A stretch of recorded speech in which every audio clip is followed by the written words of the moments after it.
hosting this discussion in collaboration with our friends at ReadersFirst and COSLA. We hope this is the first in a series of discussions about ebooks and access and living up to our unique role at this unique moment in history of advancing American democracy. And I think part of what I want to do is emphasize why DPLA is here. Our mission at DPLA is to expand access. We believe, and we were founded out of the notion that it would be a tragedy if in a digital world, we have less and not more access to knowledge and information. And today, sitting here today on January of 2022, that feels even like a more urgent mission to all of us at DPLA. And I think so often it's not an abstract theoretical discussion that we're having, right? This is not a drill. We're living in a moment of information crisis in this country. It took me a while to count it up, but the United States today ranks 46th in the world, 46th in the world in terms of global COVID vaccinations. And we know that that is largely driven by the information crisis we have in this country. Second, we're reading the headlines both in our field and more broadly. We know that we are in a crisis related to attempts to censor our libraries, to censor the books that we have access to through our institutions, through our schools and libraries. And we know that that movement is driven by racism and homophobia and patriarchal terms of oppression as a snapback to the progress that we've all made in recent years. So this is not an abstract discussion about access to ebooks. This is real. One thing I want to highlight, one practical way we at DPLA have taken on trying to help ensure libraries' role in this digital present is a collaboration we've been doing with lyricists and libraries across the country called the Palace Project, thepalaceproject.org.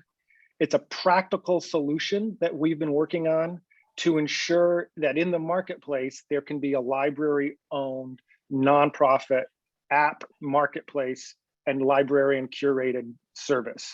And we're excited for you to hear more about that from my colleague, Micah. Before I hand things over to my colleague, Michael Blackwell, I also want to welcome and greet a new DPLA board member, Kelvin Watson. Kelvin, thanks so much for being here with your DPLA and your Las Vegas and all your other hats on. Michael, thanks for doing this with us. Over to you. Well, thank you very much, John, and welcome everybody. In the past few years, relations between some segments, not all, but some segments of the publishing industry and libraries on digital titles have been, shall we say, contentious. Ideally, however, publishers, authors, and libraries are partners in the reading enterprise with much to gain from cooperating, especially since pew reports, among other sources, are noting declines in readership. All sides remain committed to maintaining reading's vital place in lifelong learning and its status as perhaps the most sublime of the leisure pastimes. With that in mind, let's hear from some librarians and publishers about possibilities for working well together. And first up, it's my pleasure to introduce Kelvin Watson, whom, as John noted, is now a member of the DPLA board. Kelvin is the executive director of Las Vegas Clark County Library District. Incidentally, he is also a current ALA presidential candidate and the chair of the ALA's Joint Digital Content Working Group. Welcome, Kelvin. Thank you, Michael. Welcome, everyone from Las Vegas. So for most of us, March 2020 marked the beginning of a new normal. Social distancing changed the way we did everything, including library customers accessing content, moving further and further away from brick and mortar delivery methods to an all electronic approach. March 2020 is also when publishing giant Macmillan announced it was abandoning a recently instituted and controversial embargo. Well, that was good news for sure, but for public libraries and the millions of customers that we serve who depend on libraries for access to ebooks and other electronic materials, was it enough? So as public libraries, we do more and more in times of crisis to fill gaps in our social safety net. And it's certainly time for us to continue to discuss and rethink how publishers and content providers relate, and do business with public libraries and all libraries and their customers? How can those relationships be retooled and reimagined to provide customers that are more beneficial for all? We're all in this together. So going forward, what will an equitable distribution of electronic media and content for libraries and library customers look like? So in the best of times, the library is the only point of access for ebooks and audiobooks for a numerous amounts of readers. In the worst of times, such as this ongoing continued pandemic, such as right now, ebooks and audiobooks and other digital media are the only way for anyone to safely access free reading, reference, and research materials. Meanwhile, we as library leaders and libraries across the country, across the world, are experiencing a continued surge in the number of ebooks and audiobook loans that we have to provide. So this discussion today is going to be great because I'm looking forward to it because a lot has changed since the issues of ebook embargoes were first emerged, including how and where and when, and certainly at what price that consumers can access content. The surge in usage has prompted ebook and digital content providers over the past couple of years to offer discounts and deals of all types that range from bonus borrow selections that don't count against a borrower's monthly limits to rollbacks on restrictive policies like Macmillan's proposed embargo. So the way forward is what I'm looking forward to discussing today on this panel and answer hopefully some questions, or at least hear some opportunities. And so the question is that we have to ask is, now is the time to change that perception. And certainly we can work together to influence this relationship between partners and libraries and what post-pandemic looks like. Will publishers and library vendors be as generous and willing to try new models as they are during this crisis? Or will they revert to the previous form and make licensing terms and prices even more difficult to meet? So this is a powerful moment for us all, and a juncture and an opportunity to evaluate and require equity in terms of where we move, how we move forward. So I'm looking forward to talking about access, discovery, and delivery. And so that's it for me. Thank you, Kelvin. From your comments, it's clear that you're not just an executive director, you are a practitioner. And next up is going to be Chuck Sherrill. Chuck is the Tennessee State Librarian and Archivist. Welcome, Chuck. Thank you, and it's good to be here among these other distinguished panelists. I wanted to speak from the perspective of the state librarian representing COSLA, which is the organization for state librarians. Not every state library has a big stake in directly in the ebook market, but many of them do. Some state libraries are building their own collections. Some are funding consortia or running consortia that are doing consortial buying for their ebook collections. And others, well, all others are supporting public libraries in their states that have ebook collections and often are supplying grant funds to those libraries to assist them in the purchase of e-content. So as a group, the state librarians are particularly concerned about the inequities of the ebook market and very interested in any opportunity to try and improve that situation. Thank you so much, Chuck. And I know that the work of all the state libraries has been greatly appreciated at this time, especially helping to funnel some of those ARPA funds to libraries to increase ebook access. So greatly appreciated. Let's go ahead and introduce our panel then. First is Mallori Bontrager, who's the Senior Manager of Digital Services for the Independent Publishers Group. Welcome, Mallori. Adam Silverman is the Senior Director of Digital Business Development for HarperCollins Publishers. And Micah May is the Director of eBook Services for the Digital Public Library of America. Welcome all.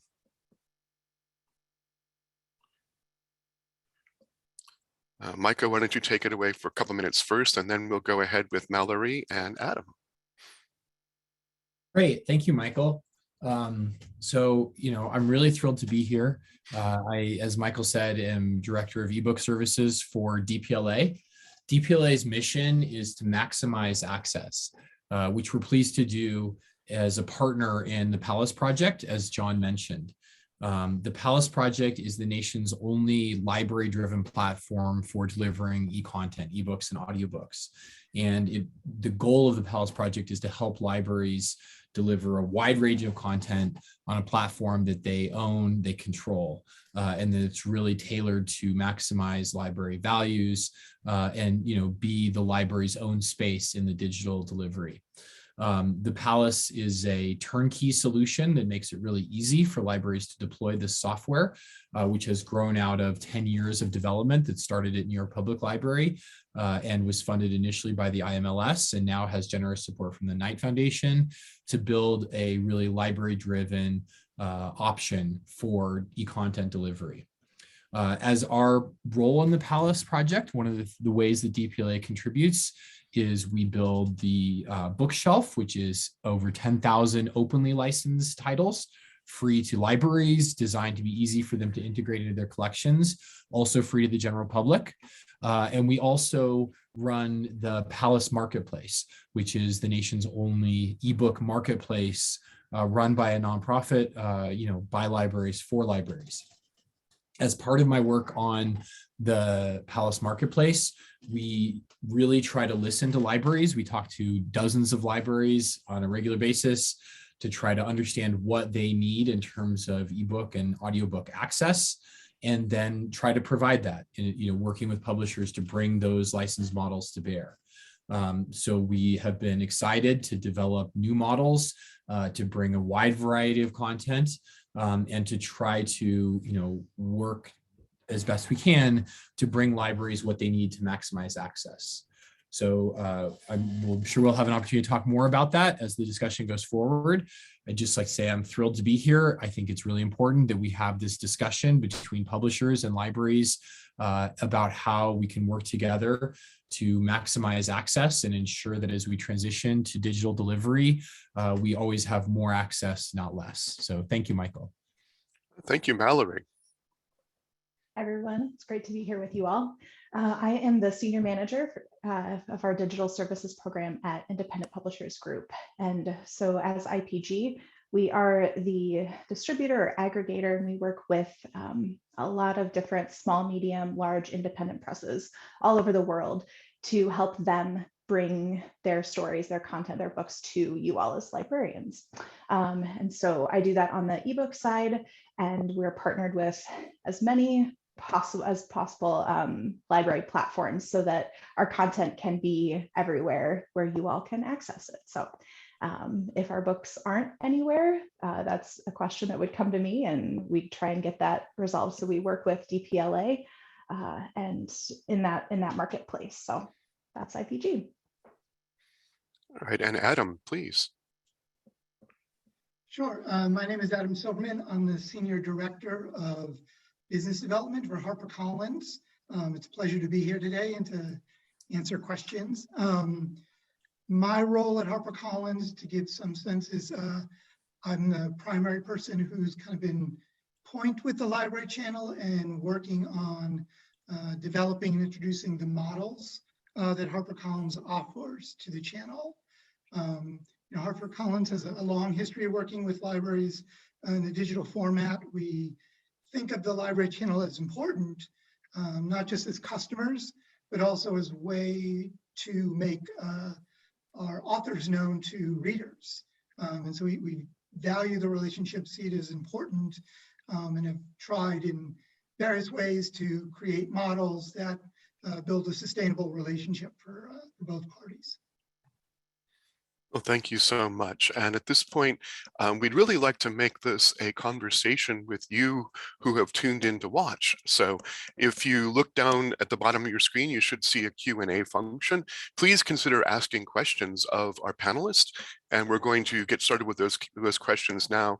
But first, I believe we want to do a poll and see what you who have sort of joined us today might be interested in terms of future webinar topics. So you'll see that poll, and please consider responding to that. Accessibility, censorship in libraries, open educational resources, or ebook technology in the future of the book. And we'll give it just a couple of minutes here for you to go ahead and respond.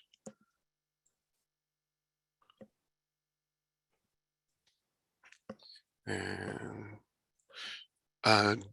it's certainly possible we might end up as a group doing all of these, but it looks like we're seeing some pretty convincing leaning towards ebook technology in the future of the book. So look forward in the future to having other conversations and like this. And thank you so much for your reply to those.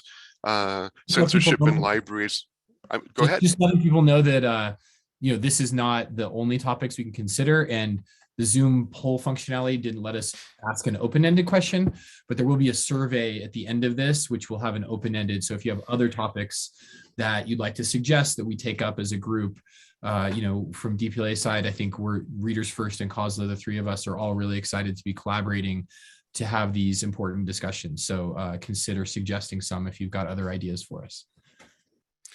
All right, and do please consider asking questions of our panelists, but we'll go on ahead and start. And the first question I'd like to ask is of Adam and Mallori.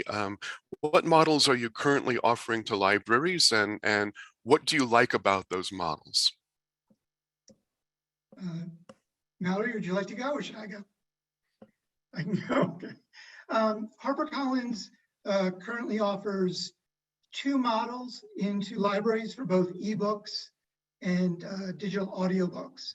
So for ebooks, we have what we refer to as a one copy, one user model. This was the model that was introduced with some attention given to it around 2011, where libraries can purchase a book, loan out the ebook to one patron at a time with a limit of 26 circulations per file, and then it needs to be repurchased. And that is a model that covers all our front list and back list. And then about 5 years ago, we introduced what's referred to as the pay-per-use model. I also think it's a cost per circulation model. And that enables libraries to make a catalog of HarperCollins books available to its patrons, but only pay upon checkout. And that's at a lower price. So it's made to encourage discovery and usage of the widest possible range of HarperCollins books. That model for ebooks is currently backlist only, with it defined as titles that enter 12 months after publication. And so those are the 2 ebook models. We also offer the 2 models for digital audio. The only difference being in our one copy, one user model, we don't have a circulation cap. So if a library buys a file, they can loan it out to one patron at a time, but with no restrictions on the number of loans. We also offer pay per use as well for the entire backlist, which again is 12 months after publication. So that in the top line is the 2 models we have for ebooks and audiobooks into the channel. Thank you, Mallori.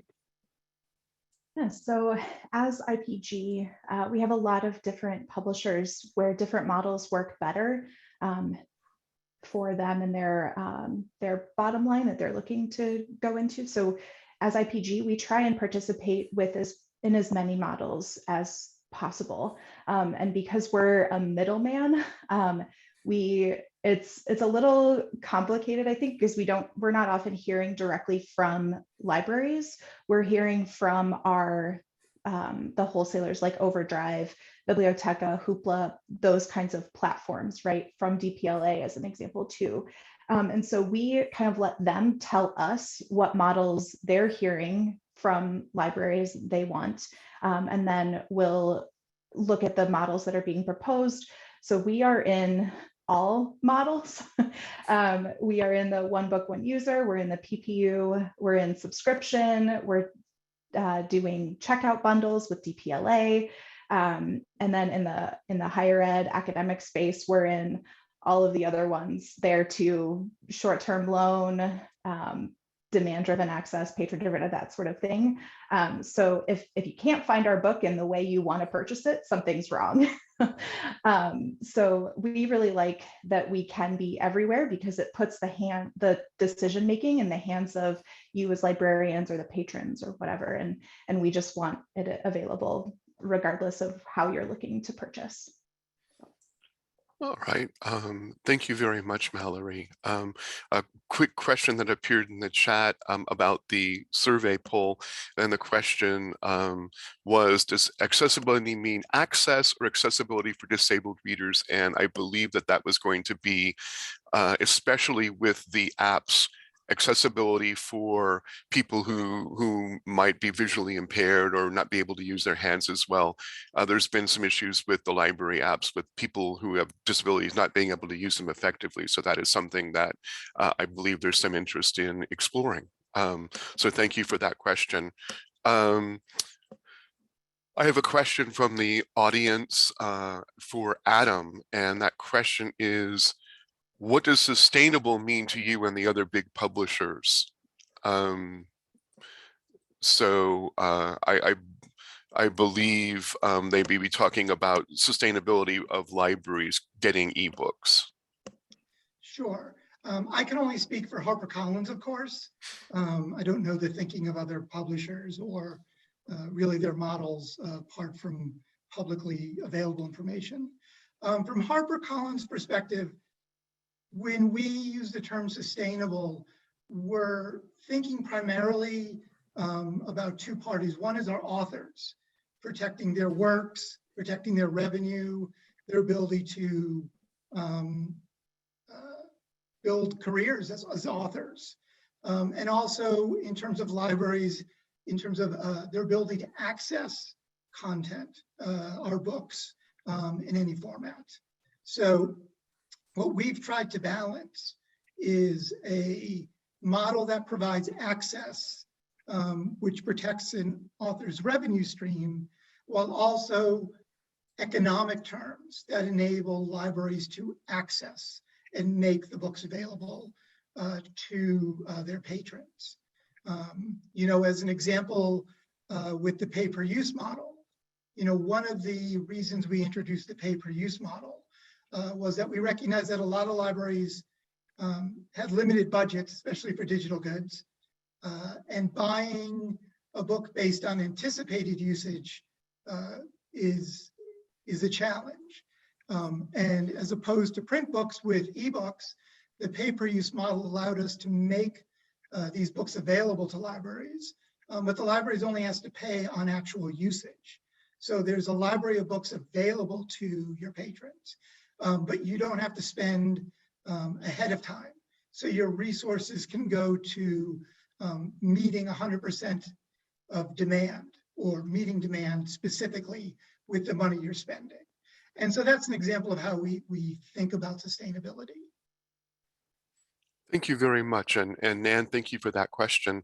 If you have a follow-up, please let us know. I have a question from Christopher out on the audience, and it is also addressed to you, Adam. When you're talking with non-library workers, how do you explain the 26 loan limit on the one copy, one user model? How do I explain it? That's the question, yes. That's a little broad, so I'll try and answer that, and please let me know if I didn't answer it correctly. So as has been discussed, I think publicly since we introduced the model, what we were looking at were a couple of things. One is, again, the author revenue and how we make ebooks available to patrons through the library channels, make them available to libraries without undercutting what has been a valuable channel for authors to build readers and also to sell their books, right? And so, you know, one way we talk about it is how do we introduce a new format in a way that's sustainable? When we think about the 26 circ model, there were two sort of guiding principles. One is, as imperfect as it may be, trying to understand the life cycle of a book in the library and what repurchase rates were. And that involved a lot of direct conversations with libraries during the period in which we were examining different models. And the other is the cost per library, right? So one of the things that we think is works for the 26 models we constructed it is that if you look at it at a per circ model, per circ price, it stays relatively affordable. You know, I don't want to use the word low cost because I don't know your budgets, right? But as opposed to time-based models, when you purchase a HarperCollins book under that model, you have 26 circs and you get to use them no matter how long that takes. So if a book takes 10 years to circ 26 times, the circs you're paying for, you get to utilize 100%.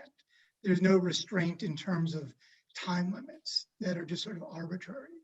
So those are, you know, I'm not sure if I'm answering it correctly, but that was the thinking that informed us in coming up with that model. You know, that model also allowed us to work in a way in which we priced very much consistently with what we were doing with the print format, so that libraries could understand their costs as they had been analyzing them previously with the other format. Thank you very much, Adam. Just a quick editorial comment, your 26 circ model has something that libraries value very much, and that is that it is based upon the number of circulations and not time. We find that time licenses we call them exploding licenses in many cases. We simply don't know the bang we're going to get from that particular buck. So we really appreciate that you are working with us on a circ model and not a time model. And we know it can be difficult sometimes to count circs properly, so all the more so. I have a question from Emily in the audience.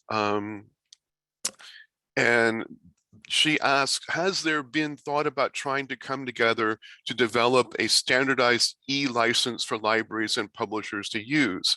We have copyright law for print, but it is the Wild West for electronic. Working in a large research library, it is complex to manage these licenses and talk through these with general counsel's offices. And Emily, I think we can all appreciate the difficulty of trying to manage different types of licenses and when something's due and when it might have to be renewed. Just one quick point, it's difficult for all the publishers to talk as a group on anything related to libraries because they can and have been concerned about being seen as colluding. But with that word as a sort of preliminary caution for us all, I'll turn that over to Mallori and Alan and Micah too.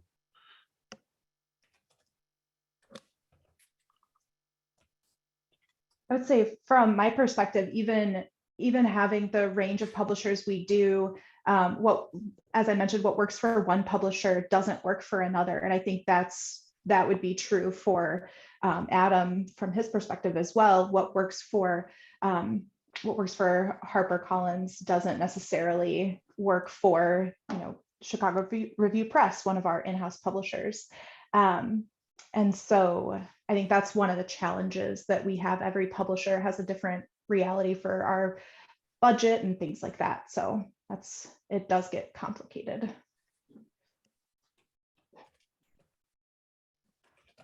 Should I go next? Sure, please do. Well, from a business development perspective, I don't think I have a lot to add when it comes to standards and contracts. That's something I would defer to our legal department on. So I don't want to venture into an area where I don't have much expertise or knowledge.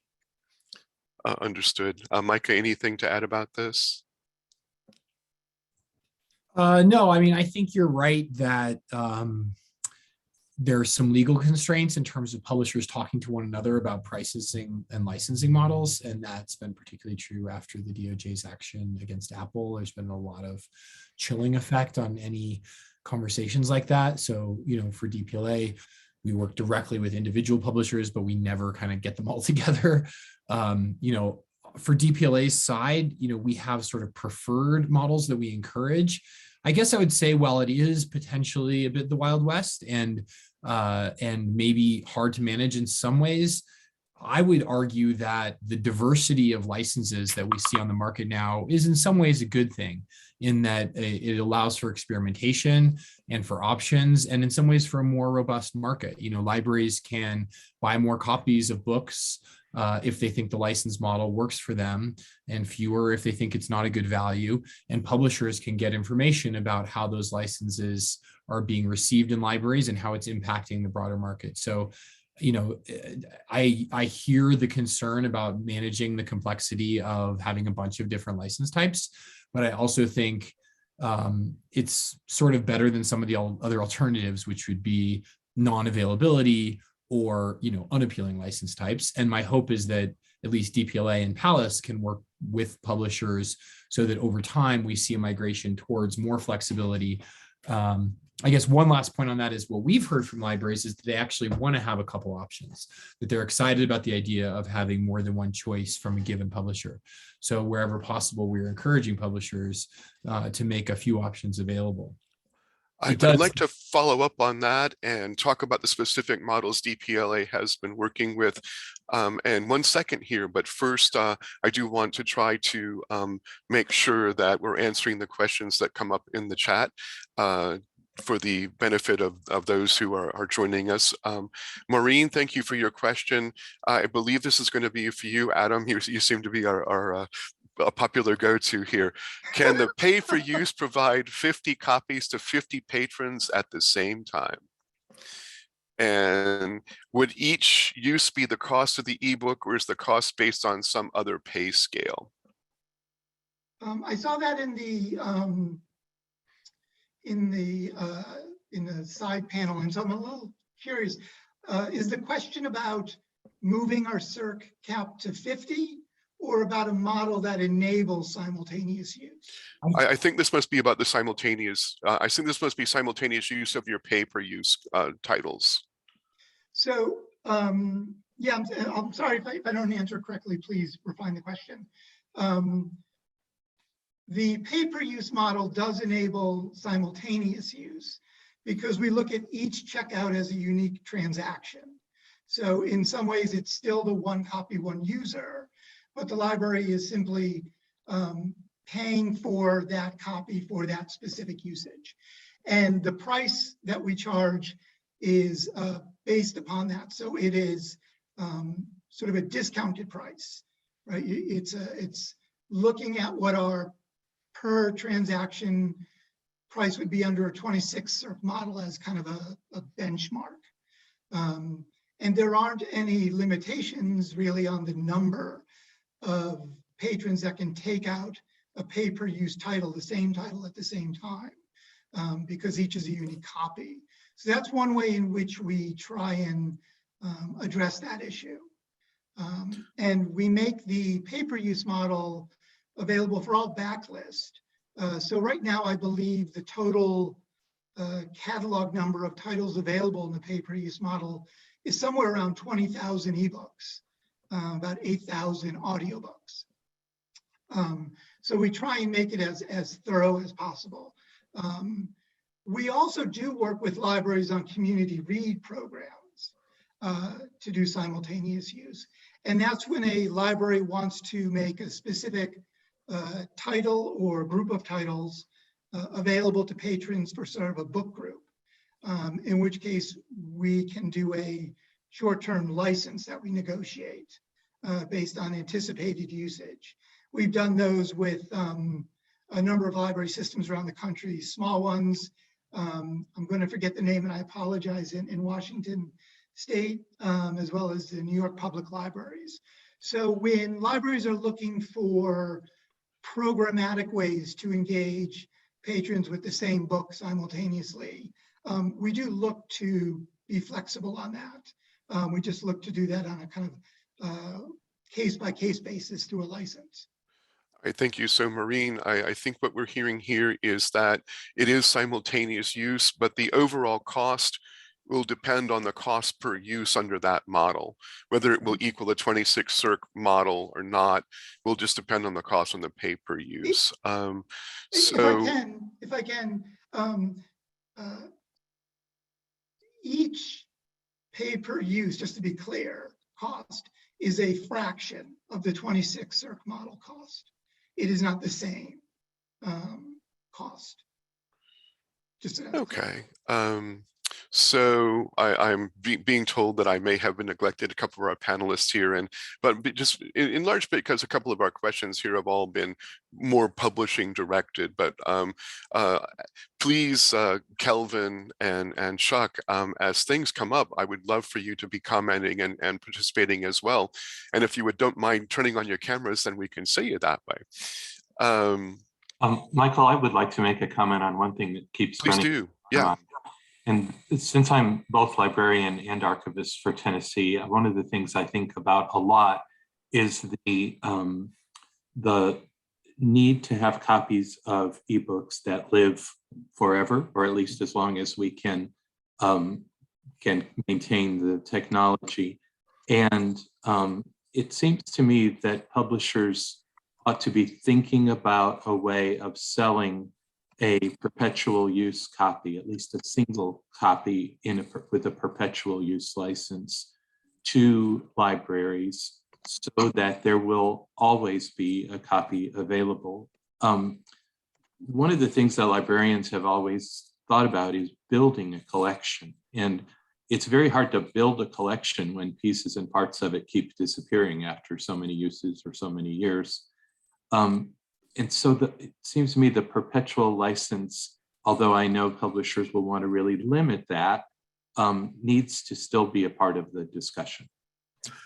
Well, thank you, Chuck. And I'd like to follow up on that because one of my questions is based on a survey that ReadersFirst took.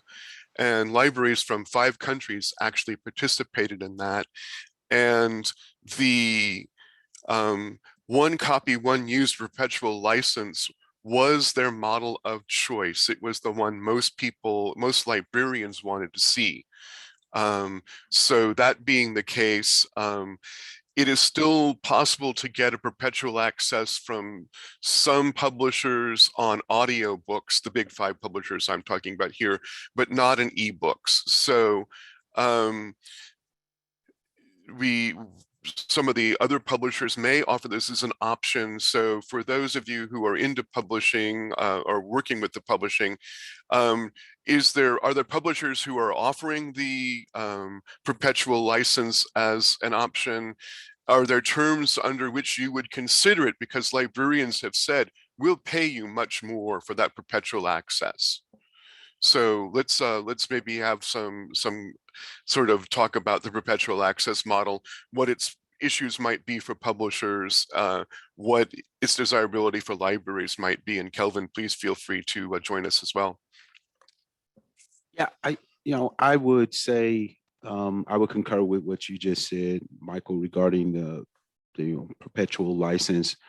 When I was at the Queen's Library leading the ebook, their ebook development, we were looking at hosting our own ebooks similar to what's now known as the Douglas County model.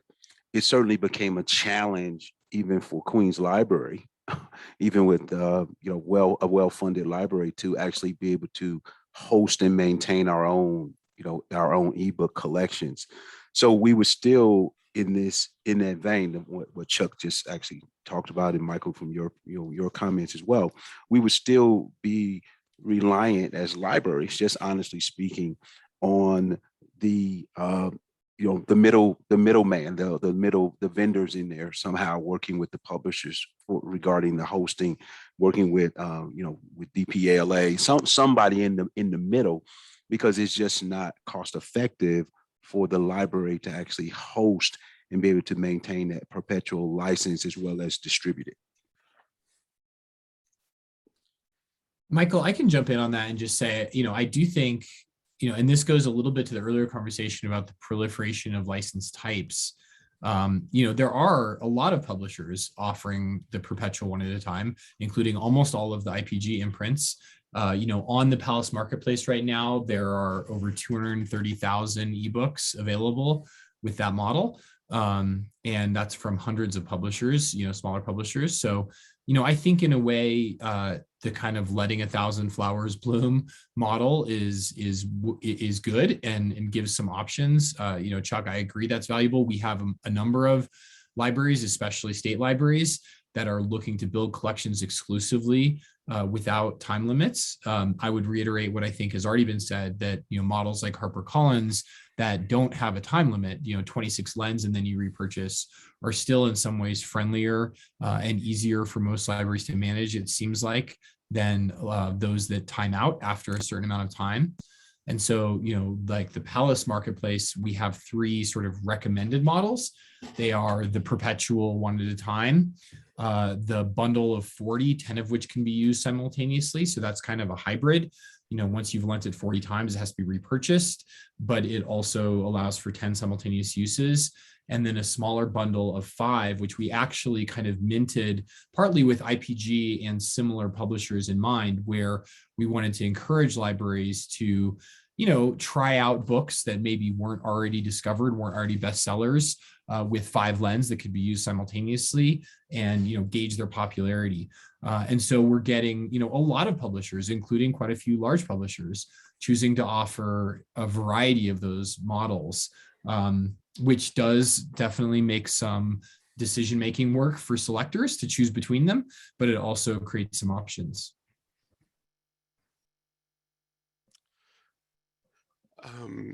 A question's come up that I think I can answer here fairly quickly, and it's from Lori.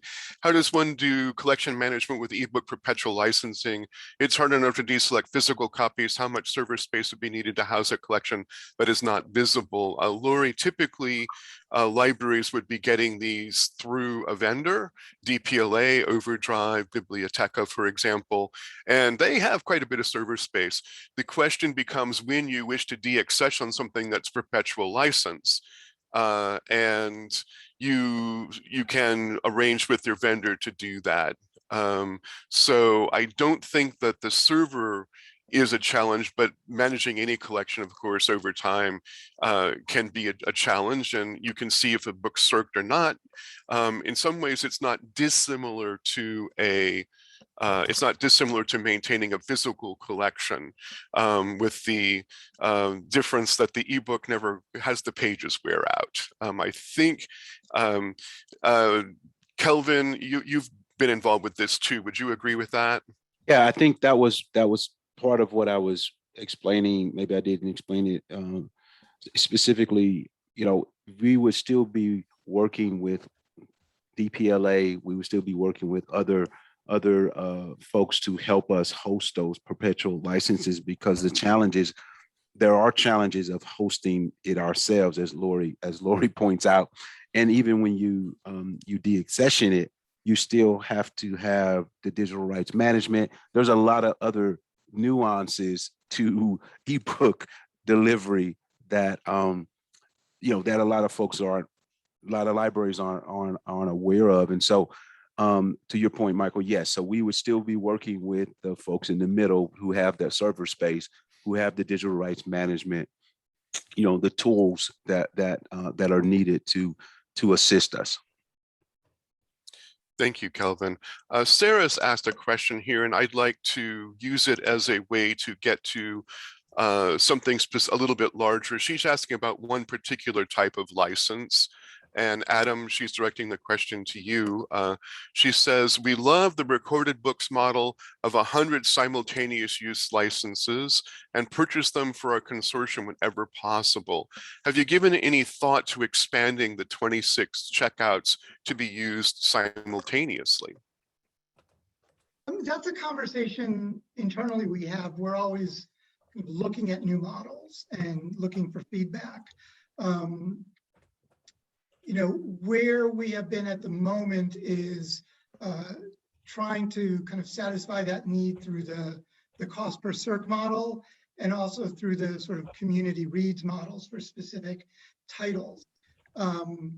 There's concern about, making extensive amount of simultaneous use available, because of course, HarperCollins is always trying to kind of balance a few kind of priorities. One is protecting our authors. One is making the books available to libraries, but also about keeping an ecosystem going of how our books can be accessed, whether as consumers or as patrons. And so, when we look at the recorded books model and the 100 simultaneous, that's not something we've looked at yet. I think our general feedback is that the pay-per-use model has worked. Our doing lots of discounted promotions has worked so far, but we're always looking for feedback on what would be of value. All right, thank you. Well, it's good to hear that you are looking at different models, because what we at Readers First hear is exactly what Micah was just saying, and that is that libraries with licenses would really like options. We would like, for example, even at a much higher cost, to consider perpetual access, and then we would stock up on licenses on a sort of a circulation basis, or even pay per use to meet immediate demand. And that way we could maintain, it won't be all the books, but for some of the books we wouldn't want them forever, and having to relicense them every so often is a challenge. So that's kind of what I think a lot of librarians are asking for in terms of licensing. But let's turn to another question that's come up here. It is actually in the chat and not in the questions, and it's a comment instead. But it's from Laura. From my own perspective as a former ebook collection development person, I think many of us would like publishers to publish books and libraries to buy, circulate, and read ebooks according to the needs of our patrons' budgets and collections. And there has been an organization advocating for libraries buying ebooks. So I'd like to turn that over to the panel, Micah, Kelvin, who have worked in libraries and maybe have some sense of what they are thinking about there, and then to the publishers as well. And we'll sort of handle that for a couple of minutes here. Thank you. So I'll jump right in. I agree with Laura too on that. That's what we want. I mean, I think that's why we're having this conversation today, to kind of talk about what models, at least from a few of our publisher colleagues, what models are available and what they'd be open to.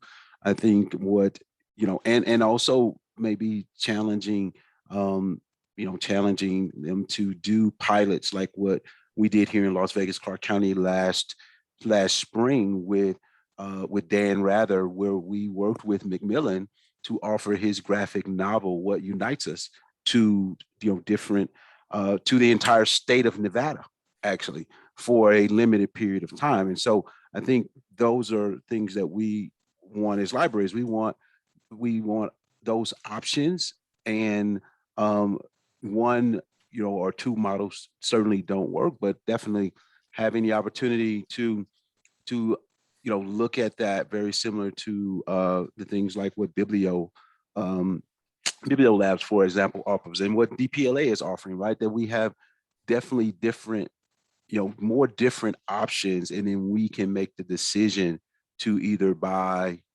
license, circulate, and then we work with our vendor partner in the middle to host that content and deliver it to our customers. Are there any challenges that you see with libraries trying to actually own books as opposed to license them? So I've actually, quote unquote, owned books before, maybe not from the big five, but I've owned books and hosted them with a partner. I didn't see any challenges with it, Michael. I would buy packages of different books, but that was based on that particular publisher offering those titles for actual, purchasing in, perpetuity. Yeah, I guess I would jump in there and just say, Laura, I haven't heard a call for ownership from many libraries. I mean, really hardly any. We work with dozens. And I think my, kind of question would be, what does the library, a public library, get out of ownership that they don't get out of licensing, including perpetual licensing? And it's hard for me personally to see that. At DPLA, our mission and our goal is to maximize access. And I think licensing is working well to maximize access. Now, there could be other questions around things like preservation, but I think we're talking about popular trade books. That's less of a concern in the near term. So I think, licensing can get us a long ways in terms of maximizing access, not against ownership. I guess another question is, what would that implication be? It's kind of a legal question. It's kind of a technical question. I think Kelvin spoke a little bit to his experience at Queens, building a system of actually taking possession of book files. And, having been in the ebook space a long time, we saw that model tried with the Douglas County experiment, where they actually took possession of ebook files from publishers. And that proved really costly for libraries. So for the most part, I think public libraries don't necessarily want to have to build the capacity to own the kinds of systems that publishers would approve to have them hosting, unprotected copyright files. So I think it's a question for us of how can we most maximize access. And in the near term, it seems like reasonable terms around licensing of various kinds gets us an awfully long way. So I guess my question would be, what are we not getting out of that that's really needed in terms of access?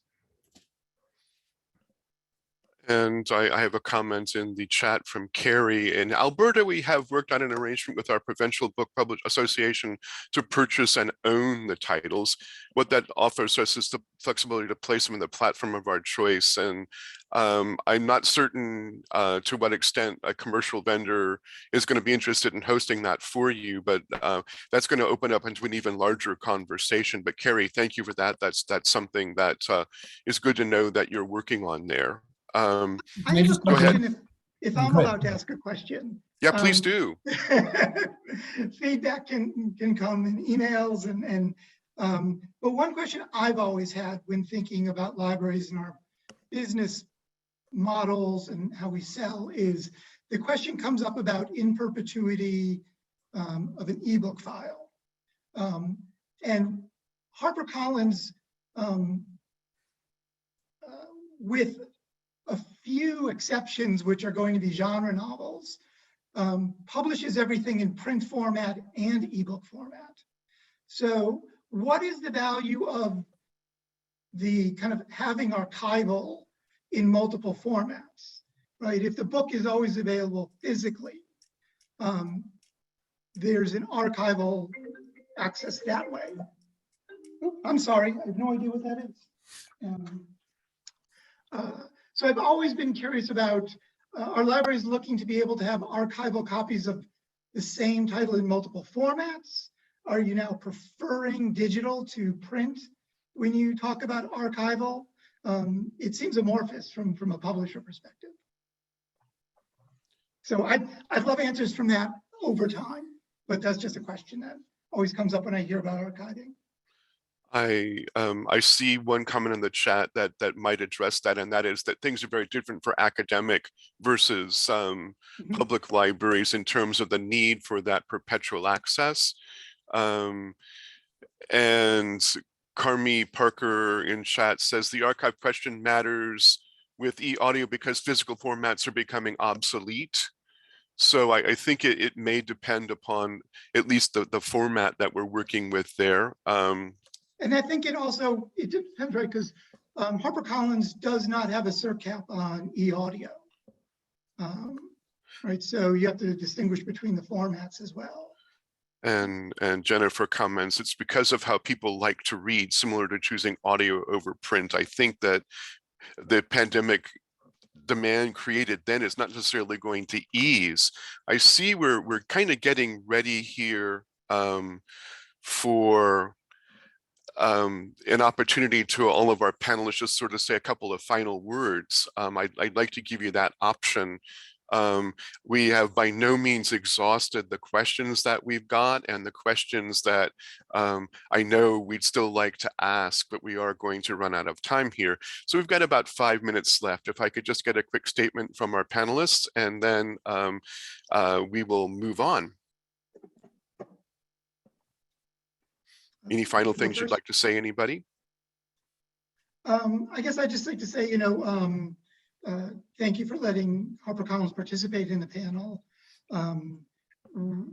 We're always looking to maintain our communications from the business perspective with libraries, and I'm point on that. So I would, you're always welcome to reach out to me. I'm not sure if my email is available through any of what's been put out through the panelists, but we welcome any communication with libraries to learn more about the channel and be aware of how it's evolving. This is what I'll say, Michael. I'll just say, again, ongoing communications. We aren't where we were before, and we continue to move forward and have folks like Adam, be open to the conversation, because we have to continue to work with the publisher partners, and publisher partners work with libraries, so that we have new ways for our customers and our community to discover, these resources, whether they are printed, online or virtual. All right, I'm getting in the chat a couple of questions that I'd like to say, I'd like them to be addressed. Micah, could you put your email in the chat really quickly? Because these are questions specifically about the Palace project. And to answer them really quickly, is the Palace project simply replacement for Overdrive and Hoopla? I will call it a nonprofit competitor. And it is a place to get content. Somebody asked about what big 5 publishers are in the Palace Exchange. Please address that question to Micah via email. And I have a question from Nan. How would one go about moving own licenses from Overdrive to Palace?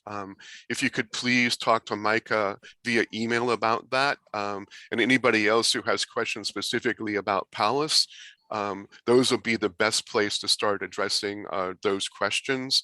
I guess before I turn it over to Jeremy, any other panelist? Mallori, please, is there anything you'd like to say in conclusion here? Yeah, I would just like to echo Adam.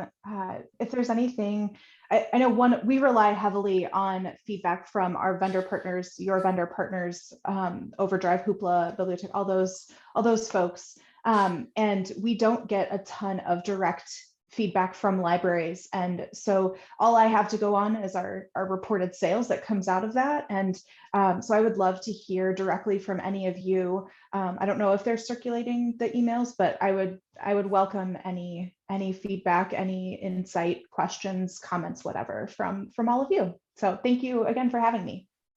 And Chuck, anything you'd like to say? Only that we didn't get a chance to talk about controlled digital lending, which is, not exactly the access question we've been addressing, but I just want to encourage everybody to keep an eye on that lawsuit that Internet Archives is involved in, and do all you can to support the idea of controlled digital lending for libraries that can keep a copy in dark storage and circulate a digital copy. And possibly we can make that a conversation for the future. I know that lots of libraries are concerned about the viability of controlled digital lending legally. So that would be possibly a great future topic to have in this forum. So we will certainly consider that, Chuck. I guess just to wrap up from your moderator really quickly, I think what we're hearing from librarians is that no single model of licensing is ideal. And we would like to see variety of licenses to take advantage of our money the best way we possibly can, because it might, depending on if something is a bestseller or it's more marginal or a first author, all these options give us the ability to discover more and very much help publishers sell more actually by getting more authors in front of library readers. So I do hope that the publishers are going to be open to different types of licenses, to multiple licenses, and that would be kind of a great takeaway from this conversation, and that the perpetual license option or ownership is for libraries very much an interest. And with that, we're running out of time, so I'm going to turn it over to Jeremy Johnson to go ahead and close us out. And thank you everybody for attending today. And thank you, Michael. I'm Jeremy Johansson. I'm with the Chief Officers of State Library Agencies, COSLA. I want to just really thank all of our panelists, particularly Micah and Kat and John for bringing us together and kicking this off, and to Michael doing a fantastic job as our moderator today and representing us through Readers First.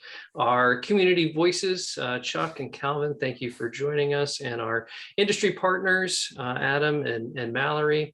Really just a fantastic conversation today. I'm excited about all the questions that we didn't get a chance to answer, because it shows that there's plenty of interest and opportunities for us to come together again and continue these important conversations. So keep an eye on your inbox for a survey about your thoughts for today, as well as your thoughts for things that we can tackle in future conversations to come together. So thank you all for your important work of keeping our libraries open and accessible and providing a wide variety of content to all of our patrons. Thanks for being here.